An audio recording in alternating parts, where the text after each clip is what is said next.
Hello everyone. दोस्तों, आज हम लोग इकोलॉजी एंड एनवायरनमेंट की जो सीरीज स्टार्ट की है उसमें जो पॉल्यूशन वाला टॉपिक पिछले वाले लेक्चर में हम लोगों ने स्टार्ट किया था, उसी टॉपिक के अगले सब हेडिंग्स आप कह लीजिए उनको हम लोग कंटिन्यू करने की कोशिश करेंगे।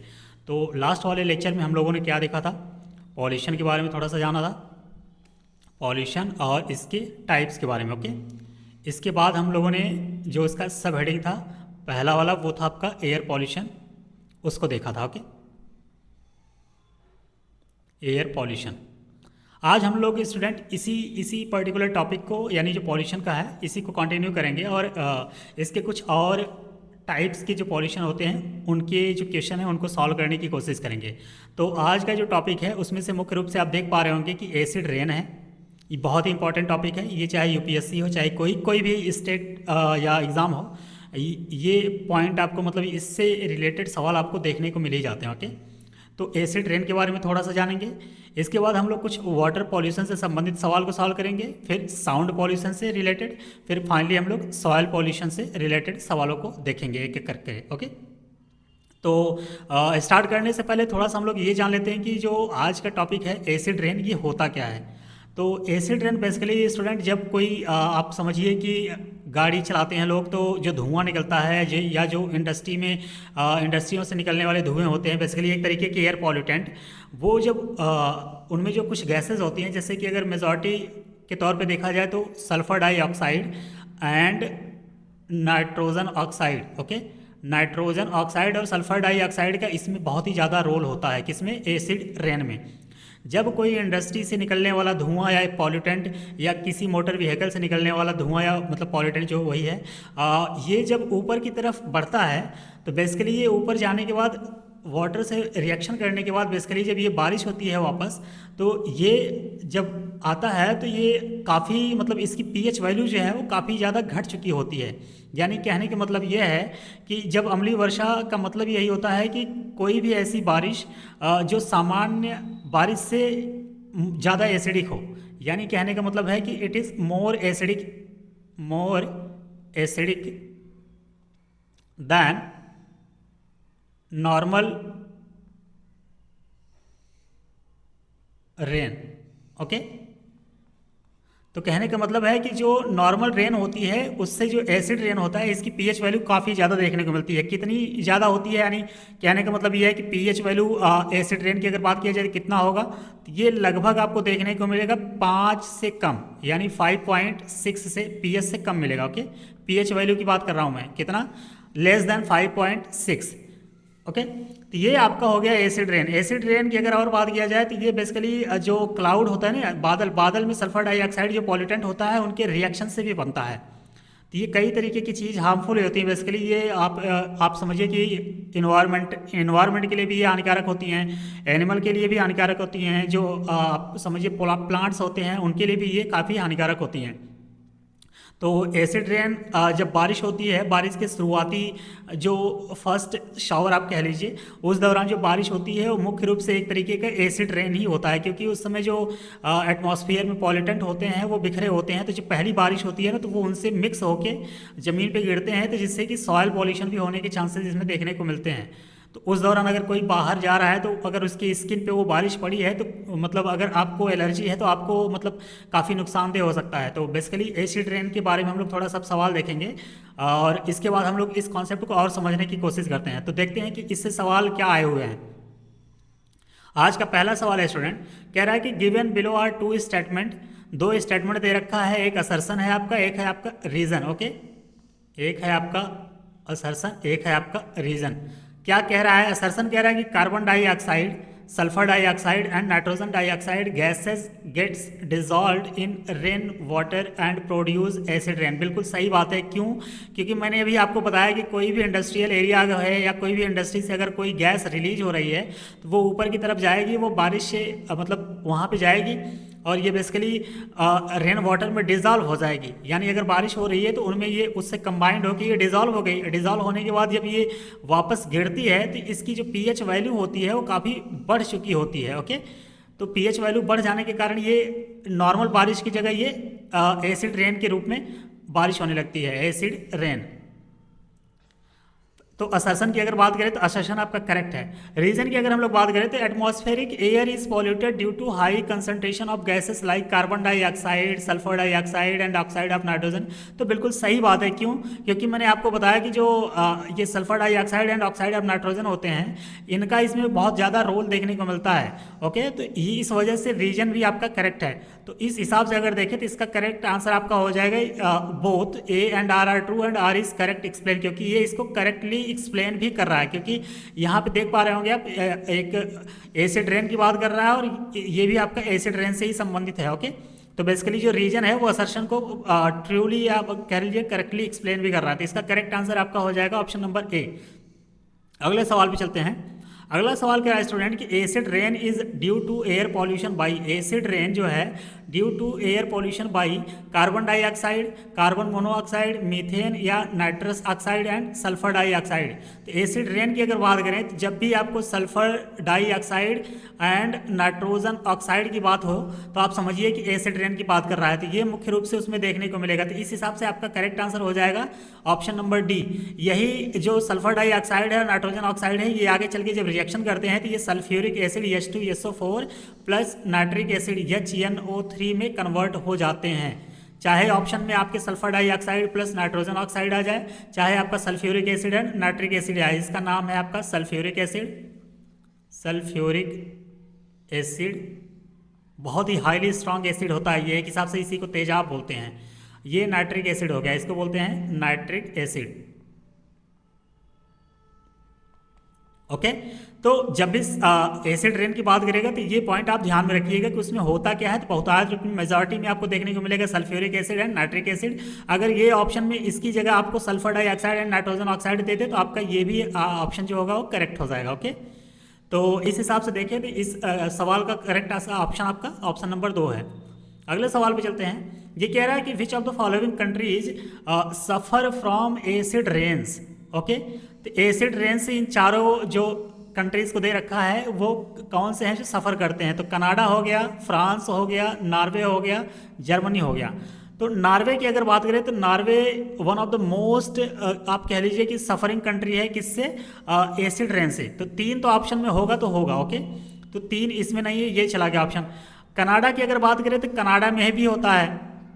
कनाडा भी जो है वो आप देखेंगे तो आर्कटिक रीजन में जो नॉर्थ पोल की तरफ ये आर्कटिक सर्कल है, यहाँ से जितने भी कंट्री आपको देखने को मिलेंगे इनमें एसिड रेन ज़्यादातर देखने को मिलता है। और यही रीज़न है कि जो नॉर्वे है ये भी यही वो है, कनाडा भी इसी आर्कटिक सर्कल से मतलब कनाडा से भी आर्कटिक सर्कल जो है वो रेखा वो गुजरती है। तो कहने का मतलब है कि वो भी इसी सर्कल के थ्रू कांटेक्ट है। तो कनाडा और नॉर्वे ये दोनों अगर देखें तो ये दोनों क्या हैं कि बेसिकली ये सफरिंग कंट्री हैं, किससे संबंधित हैं, आर्कटिक माफ कीजिएगा ये एसिड रेन से। ओके, फ्रांस और जर्मनी की बात किया जाए तो यहाँ पे जो इंडस्ट्रियलाइजेशन हो रखा है ना, इन कंट्री के इंडस्ट्रियलाइजेशन की वजह से ये कंट्री सफ़र कर रही है, ना कि ये कर रही है। ओके, तो फ्रांस और जर्मनी उतना नहीं कर रही है जितना ये दोनों कर रहे हैं। तो ऑप्शन के हिसाब से हमको चलना है। तो इसका करेक्ट आंसर अगर हम लोग देखें तो ऑप्शन नंबर आपका 1 और 3 होगा, तो ये है ऑप्शन नंबर बी। ओके, तो कनाडा और जो नॉर्वे है ये सबसे ज़्यादा सफरिंग कंट्री है इन ऑप्शन में। और वैसे देखा जाए तो मेजॉरिटी में आपको नॉर्वे जो है वो सबसे ज़्यादा आपको एसिड रेन से सफरिंग कंट्री देखने को मिलेगा। ओके, अगले सवाल पे चलते हैं। ये कह रहा है कि which of the following countries receive most acid rain. Most acid rain, China, Japan, Norway and USA. अभी अभी मैंने आपको बताया कि जो नॉर्वे है वो सबसे ज़्यादा सफरिंग कंट्री है इस दुनिया में। ओके, तो इसके कुछ रीज़न है कि क्यों ऐसा होता है कि नॉर्वे सबसे ज़्यादा मतलब एसिड रेन रिसीव करता है। क्योंकि जो transboundary air pollutant move करते हैं उसकी तरफ, यानी कहने का मतलब है कि यूनाइटेड किंगडम हो गया, जर्मनी हो गई, जो भी यहाँ पे इंडस्ट्रियलाइजेशन हो रखा है ना, तो वहाँ पे जब वो इंडस्ट्री रिलीज करती है एटमॉस्फेरिक पॉल्यूटेंट तो वो मूव करते हैं, एक हिसाब से वो मूव करके चले जाते हैं नॉर्वे, स्वीडन, फिनलैंड की तरफ। ओके, और ये एक रीज़न के रूप में, और वहाँ पे जब बारिश होती है तो वो बेसिकली एसिड रेन के रूप में कन्वर्ट हो जाती है। इसके अलावा मैंने पहला ये था कि आपका सीमा पार यानी transboundary air pollution, transboundary air pollution. Okay, second की अगर हम लोग बात करें तो आपका वेस्टर्लीज हो गया। वेस्टर्लीज एक मेडिटेरेनियन सी की तरफ से मूव करता है यूरोपियन कंट्रीज़ की तरफ बेसिकली। तो ये भी इस मतलब कंट्री में एसिड रेन के लिए बहुतायत रूप से जिम्मेदार है। ओके, इसके बाद अगर देखा जाए तो जो नॉर्वे का माउंटेनियस टेरेन देखने को मिलेगा, माउंटेन टेरेन, ये भी इसके लिए रिस्पॉन्सिबल है, माउंटेन टेरेन। ओके, इसी को बोलते हैं पर्वतीय भू आकृति। और एक है आपका कि जो यहाँ की मिट्टी होती है ना, मतलब नॉर्वे की, वो लो बफरिंग कैपेसिटी की होती है, low buffering capacity of soil. Okay, तो ये सब कुछ रीजन है जिस वजह से Norway one of the most affected country है किससे, एसिड रेन से। तो इसका करेक्ट आंसर हो जाएगा ऑप्शन नंबर सी। अगले सवाल पे चलते हैं। अगला सवाल कह रहा है कि the non biotic pollutant is underground water is, non biotic pollutant in underground water is. तो नॉन बायोटिक पॉल्यूटेंट पहले होते क्या है, पहले हम लोग उसको समझ लेते हैं, फिर हम लोग सवाल पे आते हैं। तो बेसिकली नॉन बायोटिक का मतलब होता है अजैविक। अजैविक का मतलब होता है जिसमें जीव ना हो, जिसमें जान ना हो, या जो मृत हो। ओके, अजैविक यानी जिनके अंदर कोई भी लिविंग नेचर नहीं है, यानी वो नॉन लिविंग होते हैं। वो बेसिकली उस तरीके के जो पॉल्यूटेंट होंगे वो नॉन बायोटिक होंगे। तो कहने का मतलब ये है कि जो अजैविक प्रदूषक होते हैं वो एक तरीके ऐसे पॉल्यूटेंट हैं जिनमें जीवन नहीं होता है, लेकिन वो पर्यावरण के फिजिकल एंड केमिकल जो कंपोनेंट होते हैं ना, उनको पोल्यूट करने का काम करते हैं। तो बेसिकली अगर देखा जाए तो कई तरीके के आपको नॉन बायोटिक कंपोनेंट मतलब पॉल्यूटेंट आपको देखने को मिलेंगे। नॉन बायोटिक कंपोनेंट की अगर बात किया जाए टाइप्स की, तो टाइप्स में काफ़ी कुछ आपको देखने को मिलेगा। मैं आपको एक एक करके बता दे रहा हूँ कुछ main types of non biotic pollutant. इसका पहला हो जाएगा, जैसे अगर एग्जांपल के तौर पे देखा जाए तो गैसियस पॉल्यूटेंट। एग्जाम्पल के तौर पे अगर हम लोग बात करें गैसेस पॉल्यूटेंट्स में, तो आप सल्फर डाइऑक्साइड को रख लीजिए, इसके अलावा नाइट्रोजन ऑक्साइड को रख लीजिए, फिर कार्बन मोनोऑक्साइड को रख लीजिए, ओजोन को रख लीजिए। ये सब क्या है, गैसियस पॉल्यूटेंट के रूप में काम करते हैं। सेकंड की अगर हम लोग बात करें तो पार्टिकुलेट मैटर की अगर हम लोग बात करें तो ये भी इसी कैटेगरी में आएगा। Particulate, okay just a minute, या पार्टिकुलेट मैटर। ओके, इसके एग्जाम्पल की अगर हम लोग बात करें जैसे धूल हो गया, डस्ट हो गया, ऐश हो गया, स्मोक हो गया, धुआं हो गया, और पार्टिकुलेट मैटर में PM10 हो गया, PM2.5, ये सब कुछ कैटेगरी आती हैं। इसके अलावा अगर हम लोग बात करें इसके एक थर्ड टाइप की, तो केमिकल पॉल्यूटेंट की हम लोग बात कर सकते हैं, केमिकल पॉल्यूटेंट। ओके, इसके एग्जाम्पल की अगर हम लोग बात करें जैसे पेस्टिसाइड हो गया, फर्टिलाइजर हो गया, एसिड हो गया, ये सब क्या है, केमिकल पॉल्यूटेंट है। ओके, चौथी कैटेगरी की अगर हम लोग बात करना चाहें तो आपका हो जाएगा हैवी मेटल। हैवी मेटल में अगर हम लोग देखें तो लेड हो गया, कैडमियम हो गया, मरकरी हो गया, आर्सेनिक, ये सब कुछ इसके टाइप में आ जाएंगे। पांचवे की अगर हम लोग बात करें तो फिजिकल पॉल्यूटेंट आपके अगर एक देखा जाए तो physical pollutant. Okay, physical pollutant में अगर हम लोग देखें तो जैसे नॉइज पॉल्यूशन हो गया, नॉइज पॉल्यूशन के अलावा अगर हम लोग बात करें तो थर्मल पॉल्यूशन हो जाएगा, थर्मल के अलावा अगर हम लोग बात करें तो रेडिएशन पॉल्यूशन की बात करेंगे तो रेडिएशन वाला भी हो जाएगा आपका।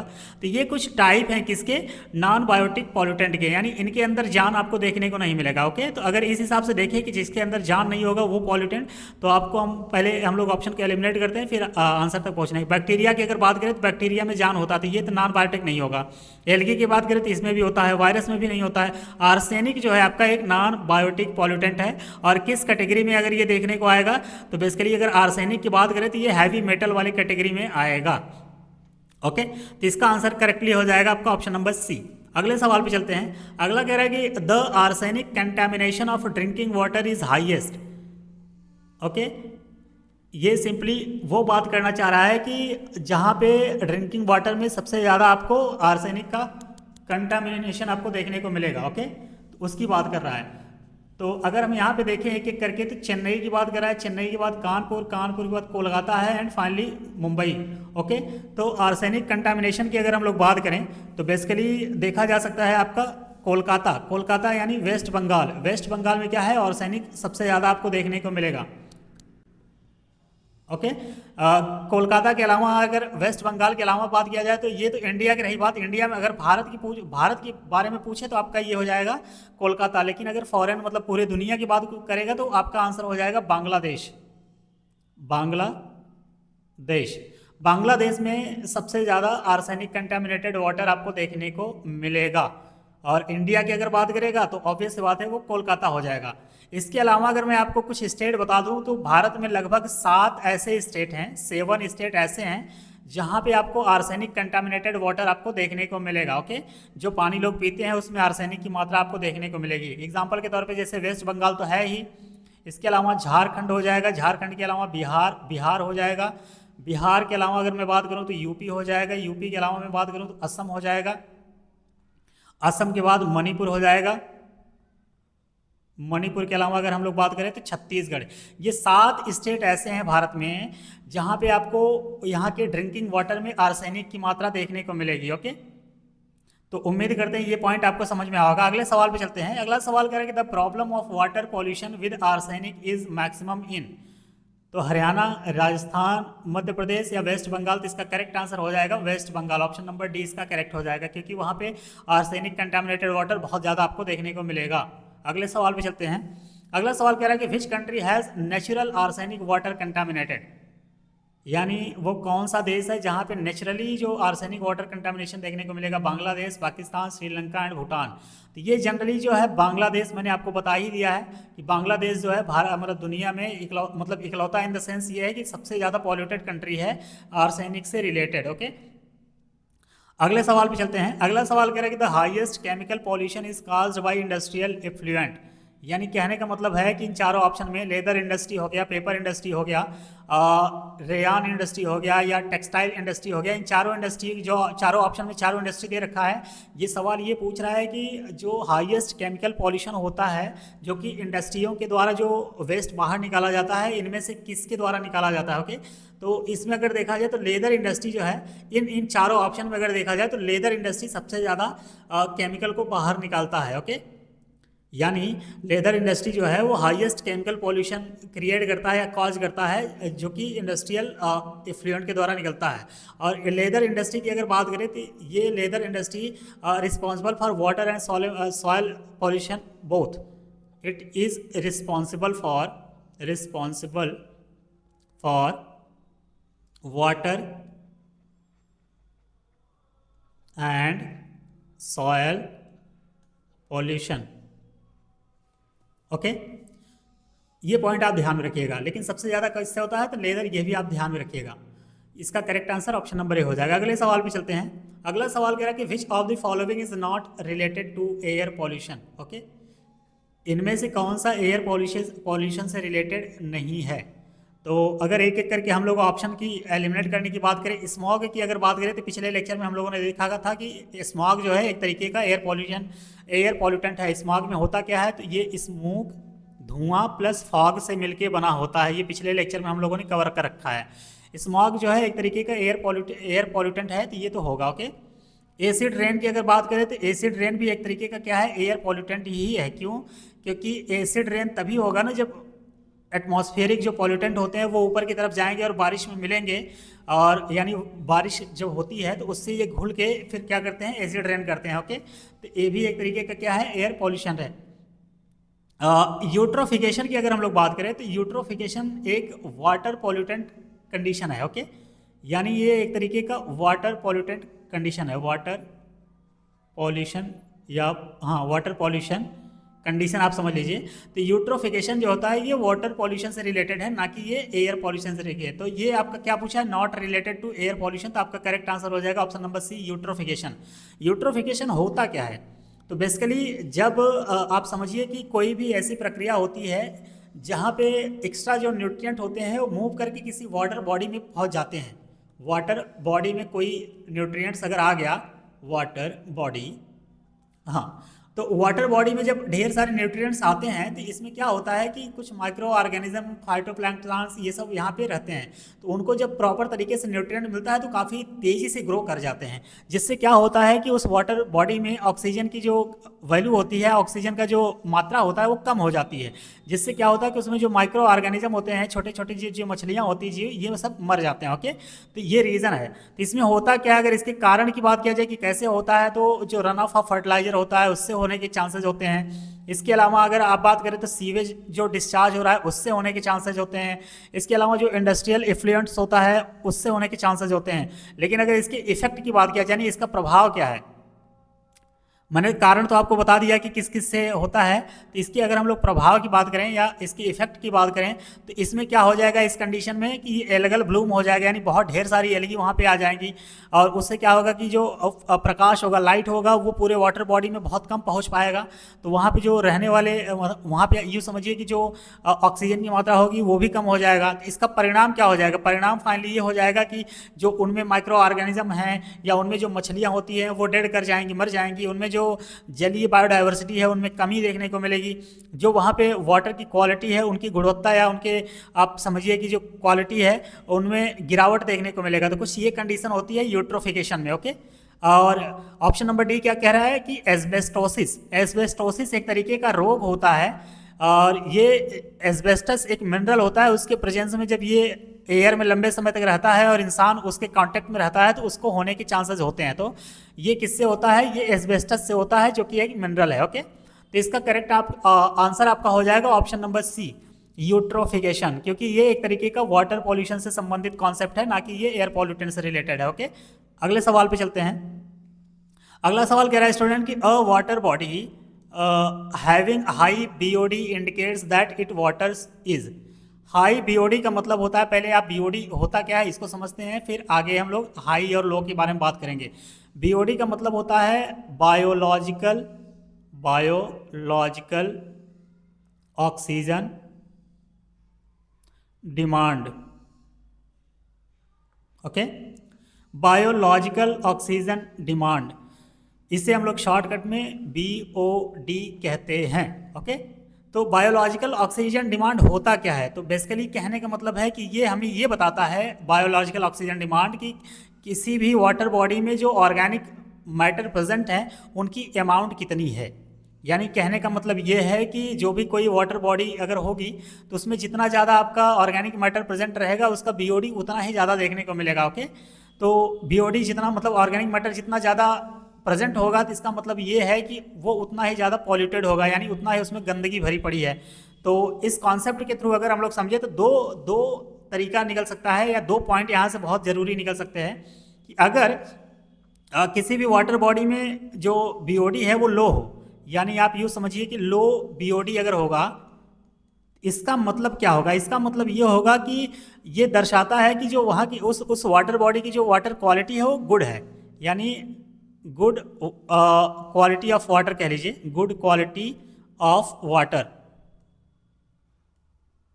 ओके, यानी कहने का मतलब है कि जब किसी वाटर बॉडीज़ का, किसी तालाब का, किसी नदी का, इन सब जो वाटर बॉडीज़ की बात अगर किया जाए तो इनमें अगर BOD की मात्रा कम है, इसका मतलब है कि उनका जो वाटर है वो उसकी क्वालिटी अच्छी है। लेकिन अगर वहीं पे BOD अगर ज़्यादा हो जाए, हाई BOD की अगर हम बात करें, हाई BOD, तो हाई BOD का मतलब ये है कि वो जो वाटर बॉडी है काफ़ी ज़्यादा पॉल्यूटेड है। जितना हाई BOD आएगा उतना इसका मतलब ये है कि वो वाटर बॉडी जो है वो पॉल्यूटेड है। इसका मतलब ये है कि उसकी जो वाटर क्वालिटी वो काफ़ी कम है। यानी कहने का मतलब ये है कि इट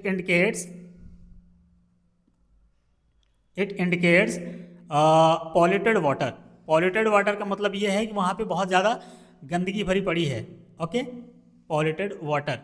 इसके साथ साथ क्या होगा, वहाँ पे जो वाटर की क्वालिटी होगी वो कैसी होगी, लो हो जाएगी, लो वाटर क्वालिटी। ये पॉइंट आप ध्यान में रखिएगा क्योंकि ये अक्सर स्टेटमेंट के रूप में दे देता है। कभी कभी ये स्टेटमेंट दोनों उठा के दे देगा कि लो BOD का मतलब क्या होता है, हाई BOD का मतलब क्या होता है। कभी कभी ये पूछ लेता है कि BOD का ही मतलब क्या होता है, यानी BOD किससे संबंधित है, वाटर बॉडी से मतलब अगर रिलेटेड है तो ये इसका काम क्या होता है या इसे हम क्या मेज़र करते हैं।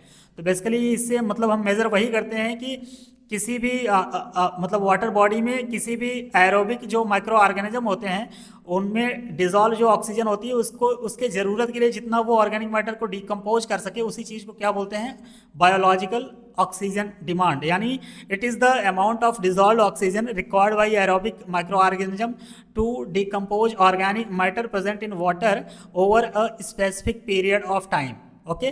अब वो स्पेसिफिक पीरियड ऑफ टाइम कितना हो सकता है, तो वो लगभग 5 दिन की बात करता है, और कितने डिग्री सेंटीग्रेड पे, तो लगभग 20 डिग्री सेंटीग्रेड। इतना डिटेल में आपको जानने की जरूरत नहीं है, लेकिन सिंपली आप इतना बीओडी होता क्या है उसको समझिएगा। ओके, तो हम लोग अब सवाल को देखते हैं कि सवाल क्या पूछ रहा है कि अ water body having high BOD, high BOD का मतलब है कि वो पॉल्यूटेड हो ही होगा, indicates that it water is receiving mineral, नहीं, बीइंग एरेटेड, नहीं, बीइंग कंटामिनेटेड बाय सीवर्स, बिल्कुल होगा। क्यों? क्योंकि वही तो मैंने आपको बताया कि जितना ज़्यादा बीओडी होगा इसका मतलब ये है कि वो वाटर बॉडी उतनी ही ज़्यादा पॉल्यूटेड है। ऑप्शन डी क्या कह रहा है, एट्रॉपिक, ये भी नहीं होगा। ओके, तो ऑप्शन सी इसका करेक्ट हो जाएगा। अगले सवाल पे चलते हैं। अगला सवाल कह रहा है स्टूडेंट की biological oxygen demand is standard criterion for, तो अभी मैंने आपको बताया कि बीओडी होता क्या है। अब हम लोग सवाल को सॉल्व करते हैं, देखिए आंसर बन पाता है कि नहीं। तो पहला ऑप्शन कह रहा है कि measuring oxygen level in blood, blood की बात कर रहा है तो नहीं होगा। कंप्यूटिंग ऑक्सीजन लेवल इन फॉरेस्ट इकोसिस्टम, तो नहीं होगा। पॉल्यूशन ऐसे इन एक्वाटिक इकोसिस्टम, ये बिल्कुल करेक्ट है। क्यों?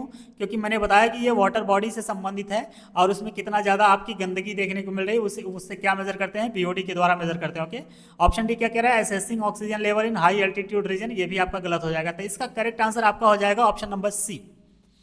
अगले सवाल पे चलते हैं। अगला सवाल कह रहा है कि BOD is maximum in Ganga river, यानी कहने का मतलब ये है कि ये सवाल ये पूछ रहा है कि गंगा रिवर जो है वो किस एरिया से किस एरिया तक जो है उनमें बीओडी मैक्सिमम देखने को मिलता है, यानी सबसे ज़्यादा वो गंदी आपको देखने को मिलेंगी। तो अगर इन चारों ऑप्शन में देखा जाए तो हरिद्वार जो है ये उत्तराखंड में है, तो वहाँ पे इतनी गंदी नहीं होगी। कानपुर में तो है लेकिन हरिद्वार में नहीं होती, ये ऑप्शन आपका नहीं होगा। कानपुर से लेके इलाहाबाद की अगर हम बात करें तो कानपुर में तो बिल्कुल बहुत भर भर के गंदगी है गंगा जी में, और इलाहाबाद तक ही आती हैं, तो ये बिल्कुल आपका सही लग रहा है। ऑप्शन सी क्या है, इलाहाबाद से पटना, तो कानपुर से जो निकलता है वहाँ पे सबसे ज़्यादा देखने को मिलेगा। इलाहाबाद से पटना तो नहीं होगा। पटना टू उलुबेरिया, ये भी नहीं होगा। तो इसका करेक्ट आंसर आपका हो जाएगा ऑप्शन नंबर बी। कानपुर से लेके इलाहाबाद तक गंगा जी बहुत ज़्यादा पॉल्यूटेड है। इनका इसका मतलब ये है कि उनके वहाँ पे बीओडी की मात्रा बहुत ज़्यादा आपको देखने को मिलेगी। तो इसका करेक्ट आंसर आपका हो गया ऑप्शन नंबर बी।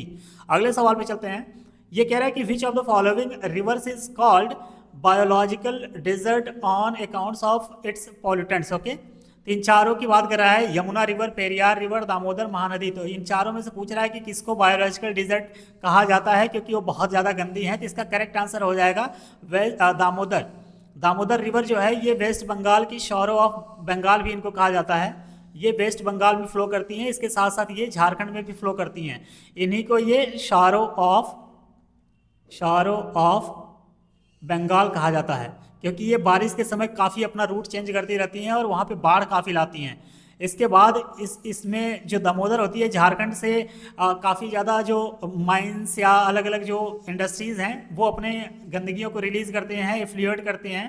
तो उससे क्या होता है कि दामोदर काफ़ी गंदी हो गई है। यही रीज़न है कि इनको बायोलॉजिकल डिजर्ट के रूप में जाना जाने लगा है।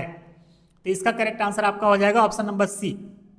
अगले सवाल पे चलते हैं। ये सवाल कह रहा है कि which of the following river of Uttar Pradesh has been declared a biological desert. वो तो रही थी दामोदर की बात, वो वेस्ट बंगाल और झारखंड की बात कर रहा था। यहाँ पे पूछ रहा है उत्तर प्रदेश में किसको बायोलॉजिकल डिजर्ट के रूप में घोषित किया गया है due to environmental pollution. Okay, तो एक एक करके देखते हैं। यमुना की बात कर रहे हैं, गोमती, तामसा एंड साई। इस पर्टिकुलर चारों ऑप्शन में देखा जाए तो गोमती यूपी में सबसे ज़्यादा पॉल्यूटेड रिवर है। यहाँ तक कि इस नदी के पानी से नहाने के लिए भी ये उपयुक्त नहीं है, इतना ज़्यादा पॉल्यूटेड है। यही रीज़न है कि गोमती को बायोलॉजिकल डिजास्टर के रूप में डिक्लेयर कर दिया गया। तो इसका करेक्ट आंसर आपका ऑप्शन नंबर बी हो जाएगा। अगले सवाल पे चलते हैं। ये सवाल कह रहा है कि knock knee syndrome is caused by pollution of. ये आई थिंक ये जो अभी हुआ है 2023 वाला पेपर, उसमें भी शायद पूछा था क्या, ये रिपीट कर दिया था। ओके, तो नॉक नी सिंड्रोम होता क्या है और किससे होता है पहले ये समझते हैं। तो बेसिकली जब फ्लोराइड्स की अगर हम लोग बात करें तो बेसिकली जब इसका लेवल अगर मान लीजिए एक ड्यूरेशन ले लें लगभग 10 साल का, उस 10 साल के दौरान अगर इसका जो कंसंट्रेशन होता है 0.15 ppm अगर इससे ज़्यादा देखने को मिल गया, इसका मतलब है कि वहाँ पे उससे फ्लोरोसिस उस पर्सन को या वहाँ पे रहने वाले लोगों को क्या होने के चांसेस हैं, फ्लोरोसिस। ये एक तरीके की बीमारी होती है। किससे होती है? फ्लोराइड से होती है, फ्लोराइड की प्रेजेंस में होती है। जब फ्लोराइड का कंसंट्रेशन इस यानी 0.15 ppm से ज़्यादा आपको देखने को मिलेगा, इसका मतलब है कि वहाँ पे रहने वाले लोगों को फ्लोरोसिस होने के चांसेस हो जाते हैं। अब इसमें होता क्या है, तो इसमें बेसिकली जो हड्डियां होती हैं, हड्डियों में जो कैल्शियम होता है उससे ये फ्लोरोसिस आके चिपक जाता है या बाइंड कर जाता है, जिससे क्या होता है कि वो हड्डियों में और आप ये जो वहाँ हड्डियां हैं और जो मतलब और जो बोन्स हैं जहाँ पे जॉइंट्स हैं वहाँ पे क्या होगा, ये जाके रुक जाते हैं। रुक जाने का मतलब ये है कि वहाँ पे जाके ये गैदर इकट्ठा होने लगते हैं, जिससे इंसान के जोड़ों में दर्द होने लगता है। और आगे चल के कुछ समय बाद ये देखा जाता है कि जो घुटने हैं, घुटनों से जो पैर होते हैं, घुटनों के नीचे वाले पैर, वो बाहर की तरफ मुड़ने लगते हैं। इसी कंडीशन को क्या बोलते हैं, नॉक नी सिंड्रोम। यानी अगर नॉक नी सिंड्रोम की बात किया जाए तो किससे होता है, तो ये फ्लोराइड के पॉल्यूशन से होता है। तो ऑप्शन नंबर डी इसका करेक्ट हो जाएगा। अगले सवाल पे चलते हैं। ये सवाल कह रहा है कि which mega city of India generates largest solid waste per capita annually. ये बेसिकली एक करंट अफेयर्स का सवाल है और ये पूछा कब है, 2010 में। आज के समय में ये उतना रेलेवेंट नहीं है, बस ये पॉइंट ध्यान रखिए कि ऐसे भी सवाल एग्जाम में पूछ लिए जाते हैं। उस समय की बात करें तो ये दिल्ली इसका करेक्ट आंसर था 2010 के एग्जाम में। और अगर आज के समय में देखा जाए तो आज के समय में ये डेटा मतलब अभी इसको इसके ऊपर रिसर्च करना पड़ेगा, ये करंट अफेयर्स में आएगा तो उसमें देखा जाएगा। ओके, अगला सवाल क्या कह रहा है कि which Indian river is called biological dessert.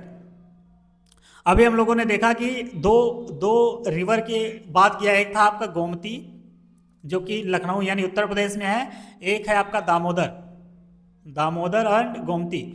Damodar कहाँ पे बहती है, वेस्ट बंगाल झारखंड में। गोमती कहाँ पे, यूपी। यूपी ये है आपका वेस्ट बंगाल एंड झारखंड।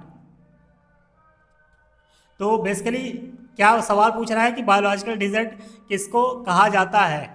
तो अगर देखा जाए तो बेसिकली जो इन दोनों रिवर को कहा जाता है, तो ऑप्शन में कौन सा है आपका, दामोदर। तो ये आपका करेक्ट आंसर हो जाएगा, option number B.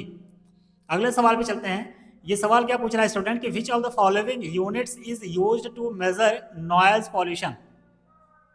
Noise pollution की अगर हम लोग बात करें तो बेसिकली अगर देखा जाए तो किस में मेजर किया जाता है, उसकी यूनिट की बात कर रहा है। तो ये नैनोमीटर, नैनोमीटर तो नहीं है।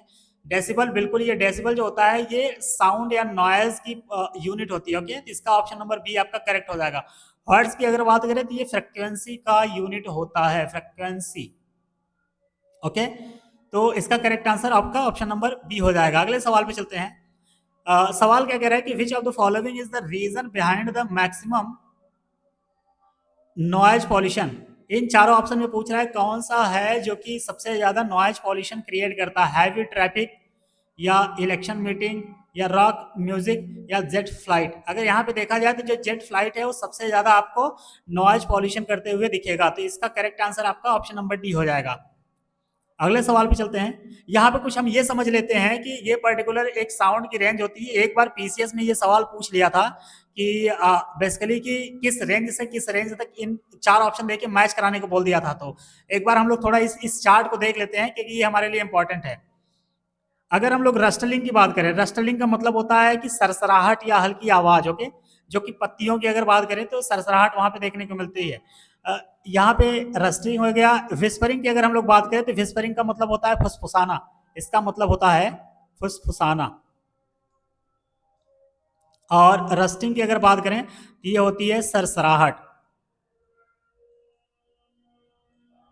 सरसराहट एंड फुसफुसाना। ओके, तो ये लीव की बात करें यानी पत्तियों की जो सरसराहट होती है उसका जो फुसफुसाना होता है उसका अगर मेजर किया जाए तो कितने डेसिबल तक होता है, तो लगभग आपको 20 डेसिबल तक दिखेगा। विस्परिंग का मतलब मैंने आपको बता ही दिया है, फुसफुसाना। मर्मरिंग की अगर हम बात करें, मर्मरिंग का मतलब होता है बुदबुदाना, अलग ही अलग टर्म दे रखा है, बुदाना, बुदबुदाना।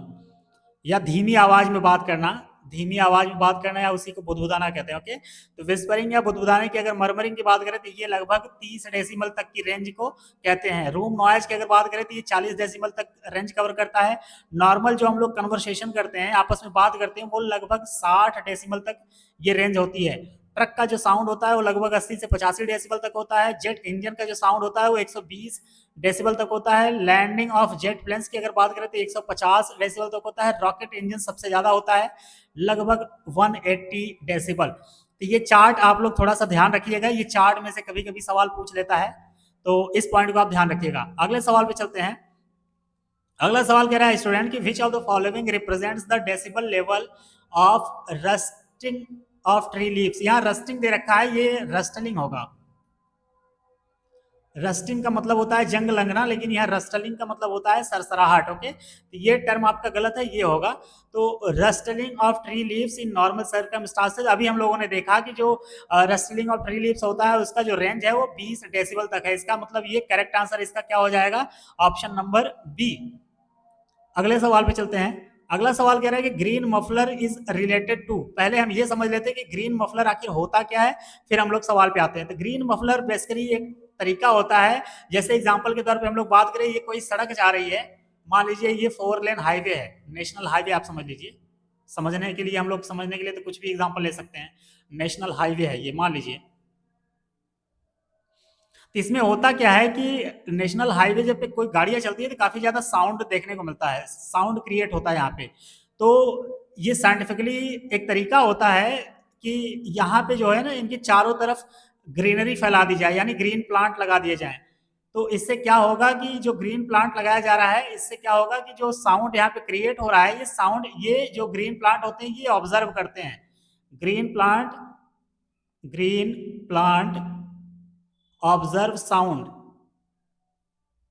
ओके, इससे क्या होगा कि वहां पे साउंड की जो है वो कंट्रोल किया जा सकता है। और ये जो ग्रीन प्लांट लगाए जाते हैं, इसी प्रक्रिया को क्या बोलते हैं, ग्रीन मफलर।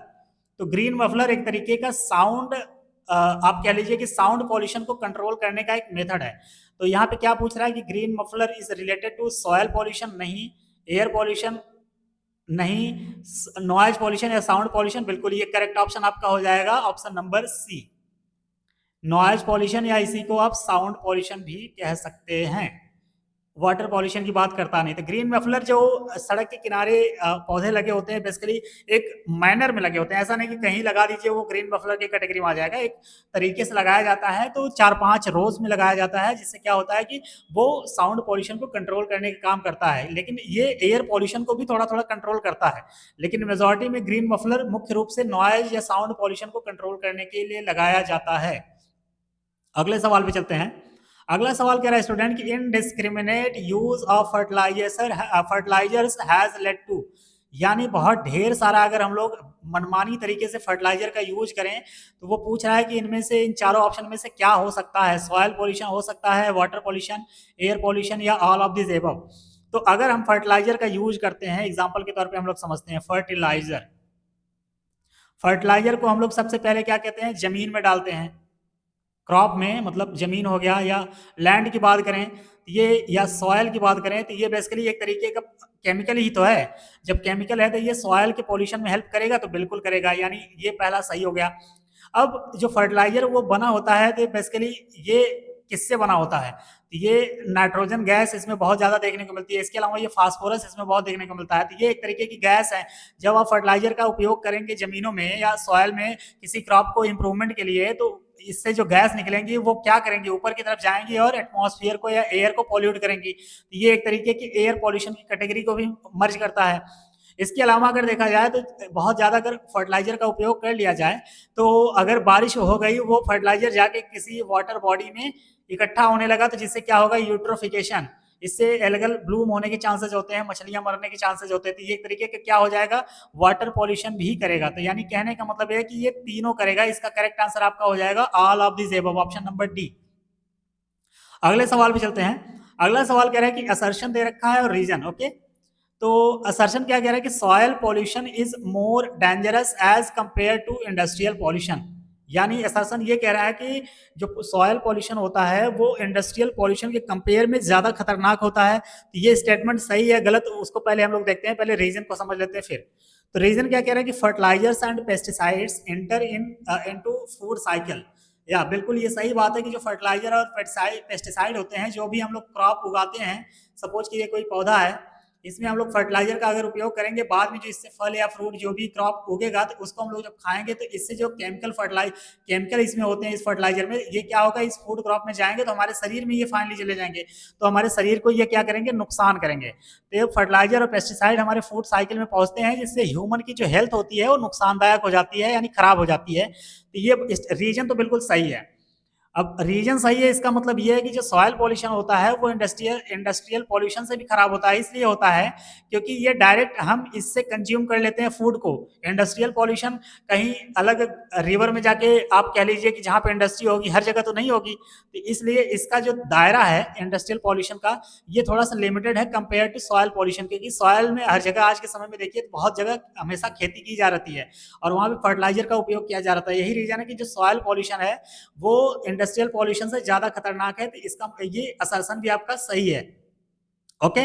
और अगर इसके रीजन की बात किया जाए तो रीजन मैंने आपको बता ही दिया और ये रीजन इसको प्रॉपर तरीके से एक्सप्लेन भी कर रहा है, तो इसका मतलब ये है कि इसका करेक्ट आंसर आपका हो जाएगा option number A. Both A and R true and R is the correct explanation of A, तो इसका correct answer option number A हो गया।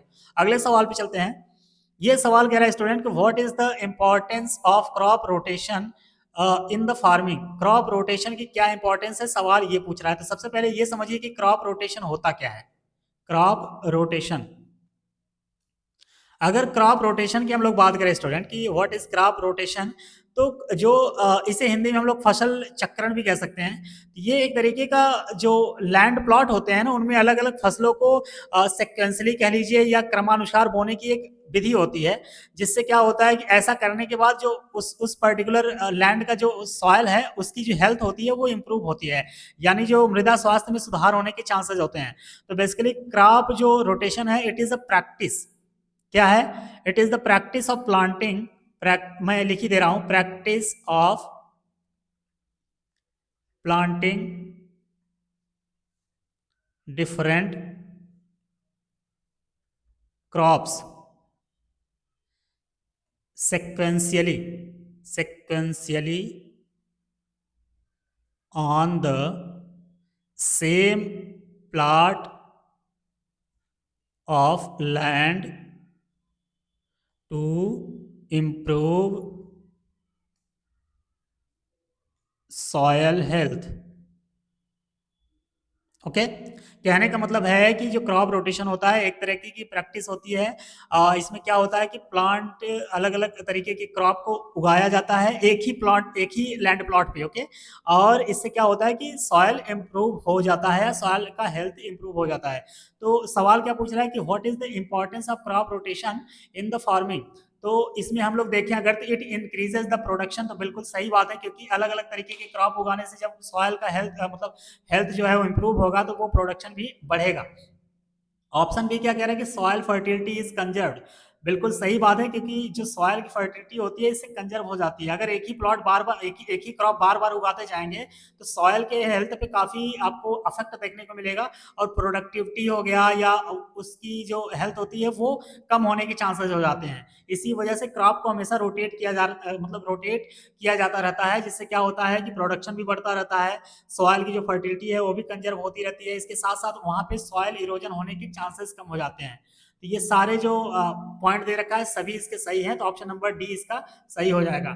इसके अलावा अगर हम लोग देखें तो जो ये आप कह लीजिए कि न्यूट्रिएंट्स अवेलेबल क्रॉप होते हैं वो भी आपके बढ़ जाते हैं। इसके अलावा अगर हम लोग बात करें तो it is also beneficial for improving crop yield and the work ability of the soil. Okay. तो मिला जुला के मोटे तौर पे देखें तो जितना पॉइंट मैंने आपको बताया ये सारे इसी में इंक्लूड हो जाएंगे। तो उम्मीद करते हैं स्टूडेंट ये आपको लेक्चर पसंद आ रहा होगा और आपके एग्जाम के लिए काफी बेनिफिशियल होगा। तो अभी आज के समय में देखा जाए तो 2026 में जो यूपी पीसीएस होने वाला है वो आपका हो जाएगा 6 दिसंबर को, डेट आई है कैलेंडर के अकॉर्डिंग। ये काफी दुखद वाली बात है। और इसके अलावा अगर बीपीएससी की बात किया जाए तो बीपीएससी का भी कैलेंडर आ गया है। बीपीएससी का कैलेंडर जो 72nd एग्जाम होगा बीपीएससी का वो आई थिंक 25 जुलाई के आसपास ही है, मतलब जुलाई एंड में ही है, एग्जैक्ट डेट मुझे अभी याद नहीं आ रहा है बट 25 या 26 ऐसे कुछ है। तो बेसिकली बीपीएससी का भी एग्जाम होने वाला है, उत्तराखंड का आई थिंक होने वाला है, यूके पीसीएस का एग्जाम होने वाला है जुलाई एंड में, ये भी जुलाई एंड में ही होने वाला है। हरियाणा का भी फॉर्म आ रखा है, वो भी शायद अप्रैल लास्ट में होने वाला है। तो आपके लिए जो भी तैयारी कर रहे हैं ये सारे पीवाईक्यूज को सॉल्व करके या रिवाइज करके अगर आप जाएंगे तो आपको वहाँ पे काफी सवाल आपको टकराने को देखने को मिलेंगे। ओके। तो जितना भी यूपीपीएससी का पीवाईक्यूज आ रखा है घटना चक्र में आप देख लीजिए या मतलब जो सीरीज मैं करा रहा हूँ इसको सॉल्व करके, इसको मल्टीपल टाइम सॉल्व करके आप लोग फिर एग्जाम में अगर अपीयर होंगे तो आपको काफ़ी बेनिफिशियल होगा। तो यही रीज़न है कि मैं इसको एक बेसिकली एक लेक्चर के फॉर्म में यहाँ पे प्लेलिस्ट बनाने की कोशिश कर रहा हूँ, या आप समझिए कि लेक्चर के फॉर्म में मैं आपको प्रोवाइड करने की कोशिश कर रहा हूँ। इससे क्या होगा कि आपको समझ तो आएगा ही आएगा, इसके साथ मैं जहाँ तक मेरी कोशिश होती है कि चारों ऑप्शन को, अगर वो थोड़ा सा ट्रिकी है तो उसको समझाने की कोशिश करता हूँ, जिससे कि चारों ऑप्शन भी आपके क्लियर होते चले जाएं। ओके, तो उम्मीद करते हैं कि ये लेक्चर आपको पसंद आ रहा होगा, और अगर पसंद आ रहा है तो बिल्कुल आप लाइक ज़रूर कीजिएगा, और मिलते हैं हम लोग फिर नए लेक्चर में किसी नए टॉपिक के साथ, और ढेर सारे सवाल लेकर उसको आएंगे। ओके, तब तक के लिए आप सब लोग यहाँ तक बने रहे, इसके लिए बहुत बहुत शुक्रिया।